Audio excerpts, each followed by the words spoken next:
नमस्कार। Bits news 24/7 का हर दर्शकों को सादर प्रणाम, जोहार, सलाम।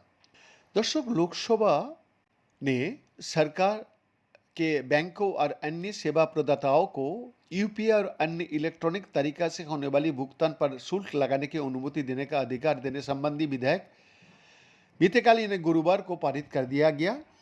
और ये सरकार का बैंकों और अन्य सेवा प्रदाताओं को यूपीआई और अन्य अधिसूचित इलेक्ट्रॉनिक तरीकों से होने वाली भुगतान पर शुल्क लगाने की अनुमति प्रदान करने का अधिकार देता है। सदन में विपक्षी सांसदों के हंगामा के बीच चर्चा के बिना ही ये विधेयक पास कर दिया गया।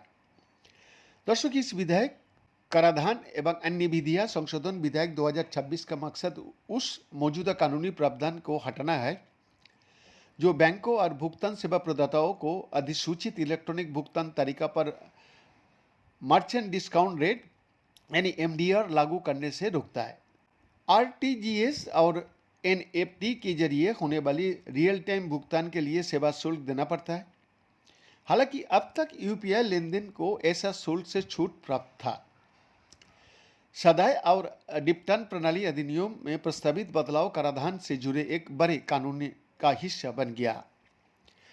इस संदर्भ में बता दिया जाए कि इस विधेयक के कानून बनने के बाद सरकार मर्चेंट डिस्काउंट रेट के रूप में चार्ज लगा सकती है।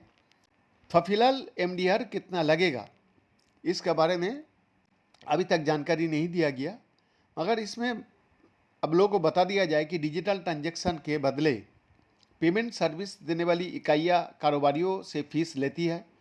इसी को एमडीआर कहता है।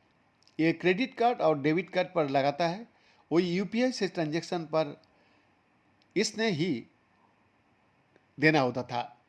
इसीलिए नियमों के मुताबिक कोई भी कारोबारी कस्टमर से एमडीआर नहीं ले सकता। इसलिए यूपीआई पर भी एमडीआर कस्टमर से नहीं लिया जा सकता है और ये एमडीआर कारोबारियों को ही देना होता है। अब सरकार तय करेगी कि किस डिजिटल भुगतान पर एमडीआर लगना है। अगर सरकार एमडीआर लागू करती है तो डिजिटल भुगतान पर कारोबारियों को एक निश्चित राशि देनी होगी। मौजूदा नियम यही कहता है कि ये शुल्क कारोबारियों से लिया जाए।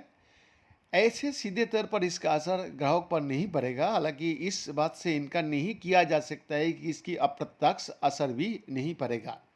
कारोबारी ग्राहकों से ही कमाई करता है, ऐसे में इसका बोझ आखिरकार ग्राहकों पर ही डाला जाएगा। वही भुगतान उद्योग का कहना है कि इस व्यवस्था से डिजिटल भुगतान व्यवस्था और ज़्यादा टिकाऊ बन जाएगी। बेन का एक्सक्लूसिव रिपोर्ट।